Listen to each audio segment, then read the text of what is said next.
Bonsoir à tous sur le webinaire. Je suis Séraphin Kouar, fondateur, directeur général de la toute première école des entrepreneurs du Côte d'Ivoire, le groupe 2IAE2IFE, l'Institut international des affaires en entrepreneuriat en Côte d'Ivoire.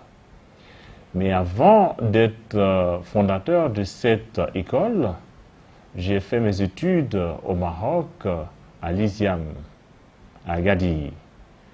Et là-bas, j'étais l'ancien, l'ex-président des clubs entrepreneurs étudiants de l'ISIAM.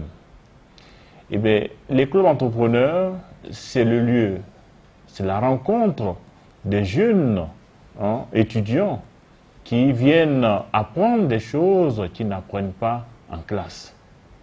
Je dirais que le premier contact a eu lieu lors d'un travail de session en communication, et un de mes professeurs d'alors m'a donné le contact de Madame Micheline Lucas au Canada via le web, et il a suffi d'un clic et j'ai envoyé le message. Elle m'a envoyé la documentation. C'était en 1998. Et j'ai pu, à partir de la documentation apportée par Micheline, j'ai pu mettre en place le premier club entrepreneur étudiant de l'ISIAM. Nous avons commencé à regrouper les jeunes de l'ISIAM, plusieurs nationalités, des Ivoiriens, des Maliens, des Sénégalais, des Gabonais, des Camerounais. Et ensemble, on a pu développer inculquer l'esprit d'entrepreneuriat à toutes ces jeunesses. Donc je dirais que les clubs entrepreneurs, c'est un moment important dans la vie d'un jeune entrepreneur.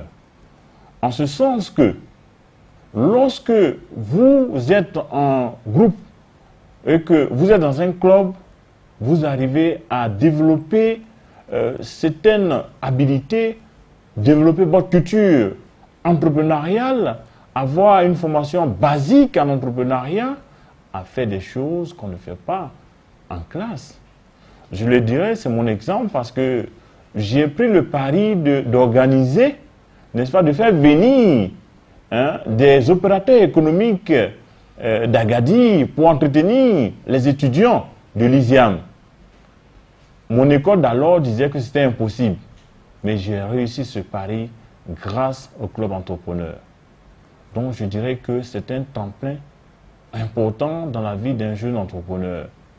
Par conséquent, tous ceux qui veulent vraiment aller ou bien apprendre à aller dans ces clubs entrepreneurs, je vous invite à participer activement à ces clubs entrepreneurs parce que aujourd'hui, la finalité, c'est que je suis aujourd'hui entrepreneur.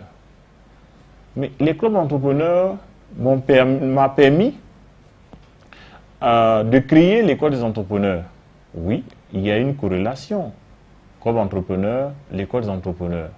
Donc, si vous voulez, les clubs entrepreneurs ont débouché sur la création de l'école des entrepreneurs. Et depuis 2006, j'ai mis en place cette école que j'ai appelée l'Institut international des affaires en entrepreneuriat, qui est une suite logique des clubs entrepreneurs.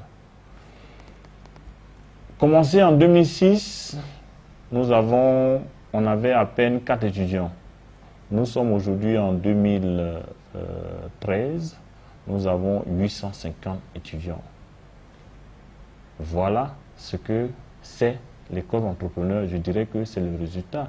Et c'est le résultat-là, je le dois en grande partie, à Micheline Lucas, qui a ouvert mes yeux, je peux le dire ainsi, et conduit mes premiers pas en entrepreneuriat. On l'appelle affectueusement notre maman.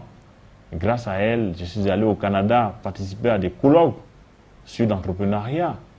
Et donc, je pense qu'aujourd'hui, ça fait fierté que j'interviens dans ce webinaire pour encourager les jeunes entrepreneurs. Mais je ne suis pas arrêté seulement à l'école des entrepreneurs.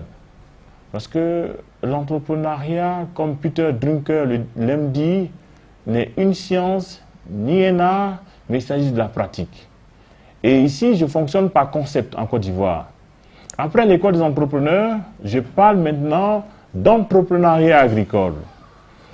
J'ai initié ce concept, l'entrepreneuriat agricole. On peut sortir d'une école de formation et aller créer une plantation, créer une entreprise agricole, comme cela se fait au Canada, aux États-Unis. Oui, aux États-Unis, vous voyez des planteurs dans les Dodge, ces voitures climatisées. Oui, c'est possible en Afrique. Et c'est ce nouveau concept que j'ai emmené. Et donc, j'ai à mon actif 16 hectares de bananes plantains de la culture vivrière.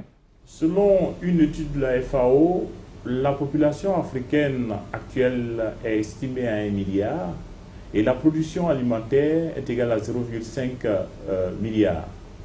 Donc, il y a un gap de 0,5 milliard. Que faire?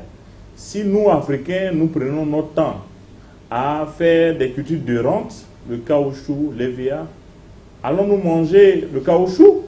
C'est pour ça que je me suis lancé dans la culture vivrière et maraîchère pour nourrir les Africains et les Ivoiriens.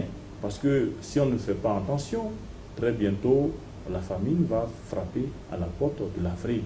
Je voudrais dire merci à tous ceux et à toutes celles qui m'ont aidé pendant ces 10 dernières années en matière de culture entrepreneuriale.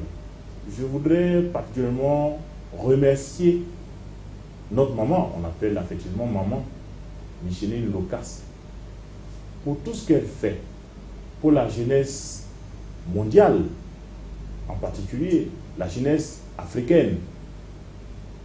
Et je pense que les clubs entrepreneurs, c'est une voie de salut, dirais-je, pour l'Afrique.